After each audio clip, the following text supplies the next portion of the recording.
नमस्ते, मैं डॉक्टर देवयानी ठाकरे, नागपुर, महाराष्ट्र से। मैं एक फिजियोथेरेपिस्ट हूँ और मेरा स्पेशलाइजेशन कार्डियो रेस्पिरेटरी साइंसेज में है। आज इस वीडियो के माध्यम से मैं आपको कुछ अहम जानकारी देना चाहती हूँ कोविड-19 और फिजियोथेरेपी के बारे में कि कैसे फिजियोथेरेपी हमारे कोविड-19 की रिकवरी में बहुत अहम पार्ट प्ले करता है।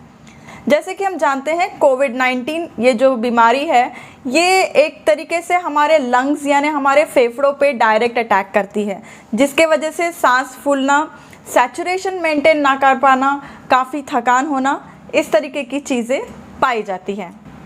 फिजियोथेरेपी मेडिकल फील्ड का एक ऐसा घटक है या फिर जिसे हम कहेंगे एक ऐसी फील्ड है मेडिकल की कि जिसके अंदर में आपके शरीर की क्षमता को बढ़ाया जा सकता है।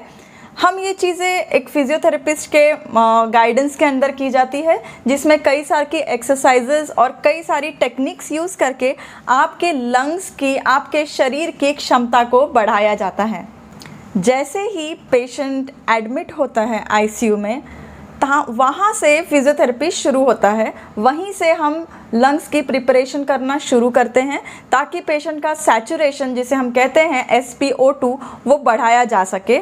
साथ ही जैसे जैसे पेशेंट की रिकवरी होती है वैसे वैसे अलग अलग तरीके की chest physiotherapy, general physiotherapy, respiratory physiotherapy दी जाती है, जो कि फिजियोथेरेपी डॉक्टर्स द्वारा दी जाती है।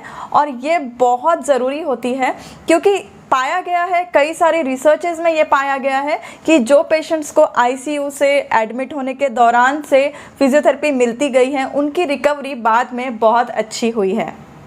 जब आप हॉस्पिटल में एडमिट होते हैं उसके बाद आपको फिजियोथेरेपिस्ट वहाँ से ट्रीटमेंट शुरू करते हैं और आपको डिस्चार्ज होने तक घर के लिए भी कुछ एक्सरसाइजेज दी जाती है। ये एक्सरसाइजेज हर पेशेंट के लिए अलग होती है, इसलिए हर एक पेशेंट का एक्सरसाइज प्रोटोकॉल अलग होगा, जो कि आपके फिजियोथेरेपिस्ट आपके लिए स्पेशली डिज़ाइन करेंगे। इन एक्सरसाइजेज में सांस लेने वाली एक्सरसाइजेज, हाथों पैरों की मजबूती, मांसपेशियों की मजबूती बढ़ाने वाली एक्सरसाइजेज होती हैं और कई तरीके की एंड्योरेंस एक्सरसाइजेज भी होती हैं जो आपके फिजियोथेरेपिस्ट आपको एक प्रिस्क्रिप्शन में दे देंगे। इन एक्सरसाइज को आपको घर में अच्छी से फॉलो करना होता है। जैसे ही आपका RT-PCR रिपोर्ट नेगेटिव आने लगता है, उसके बाद आपका पोस्ट कोविड रिहैब शुरू होता है। पोस्ट कोविड रिहैब का मतलब होता है कि कोरोना के संक्रमण होने के बाद जब आप उसमें से ठीक होते हैं, जब आपका रिपोर्ट नेगेटिव आता है, उसके बाद होने वाली एक्सरसाइजेज और उसके बाद होने वाली फिजियोथेरेपी। अब ये क्यों मायने रखती हैं? ये इसलिए मायने रखती हैं क्योंकि आपके फेफड़ों को एक तरीके की इंजरी हो चुकी है, जिसके वजह से आपकी काम करने की क्षमता, आपकी सांस लेने की क्षमता दोनों कम हो सकती है। तो इसे वापस आपके रूटीन लेवल में लाने के लिए पोस्ट कोविड रिहैबिलिटेशन दिया जाता है। ये जो पोस्ट कोविड रिहैबिलिटेशन होता है ये तज्ञ फिजियोथेरेपिस्ट द्वारा दिया जाता है और इसमें कई सारी एक्सरसाइजेज होती हैं। हो सकता है आपको 10 दिन का पोस्ट कोविड रिहैब लगे या 15 दिन का लगे। हर पेशेंट की अपनी एक कैपेसिटी होती है, हर पेशेंट का अपना एक अलग हिस्ट्री होती है और उस असेसमेंट के बाद आपको एक पोस्ट कोविड रिहैब दिया जाता है। अक्सर पेशेंट्स हमसे पूछते हैं कि मैडम हम तो नेगेटिव आ चुके हैं, हम डिस्चार्ज हो चुके हैं, हमें उतनी तकलीफ़ भी नहीं है, तो हम पोस्ट कोविड रिहैब क्यों करें? तो उन लोगों से मैं ये कहना चाहती हूँ कि आपको थकान होगी, आपके लंग्स में कुछ इन्फेक्शन है। अगर हम उसमें से निकलना चाहते हैं और आपका रूटीन लाइफ शुरू करना चाहते हैं अच्छी से, तो ये पोस्ट कोविड रिहैब हेल्पफुल होता है। समझ लीजिए कि हाथी निकल गया और पूंछ रह गई, तो क्या आपका हाथी आगे चल पाएगा? नहीं। तो ये जो पूंछ अटकी होती है, ये हाथी की पूंछ आपको पोस्ट कोविड रिहैब से नॉर्मल रूटीन में ला सकती है।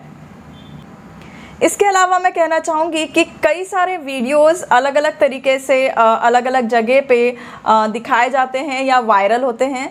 मेरा आपसे अनुरोध है कि इस तरीके के वीडियोस पे ना जाए और एक एक्सपर्ट फिजियोथेरेपिस्ट से कांटेक्ट करके अपना एक्सरसाइज प्रिस्क्रिप्शन बना ले।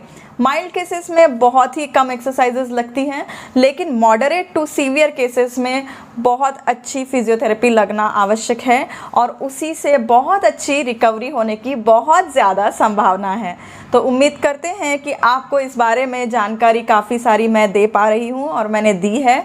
तो जब भी आपको ऐसा लगे कि आपको moderate to severe covid infection है तो फिजियोथेरेपिस्ट की सलाह अवश्य लें। आपको फिजियोथेरेपिस्ट आपके हॉस्पिटल्स में मिलेंगे, आपके डिस्चार्ज के बाद उनकी ओपीडीज़ में मिलेंगे, पोस्ट कोविड रिहैब ओपीडीज़ में भी मिलेंगे। तो आप वहां जाके भी उनको संपर्क कर सकते हैं। अगर आपको कुछ भी डाउट्स हैं या फिर आपके कुछ भी प्रश्न हैं तो आप मेरे व्हाट्सएप पे मैसेज कर सकते हैं या फिर आप नीचे कमेंट कर सकते हैं।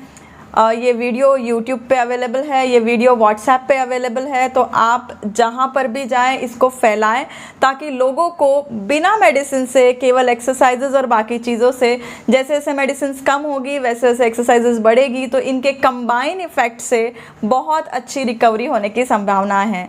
आइए इस कोविड-19 के पैंडेमिक से मिलकर लड़ते हैं और इसे हराने की पूरी कोशिश करते हैं।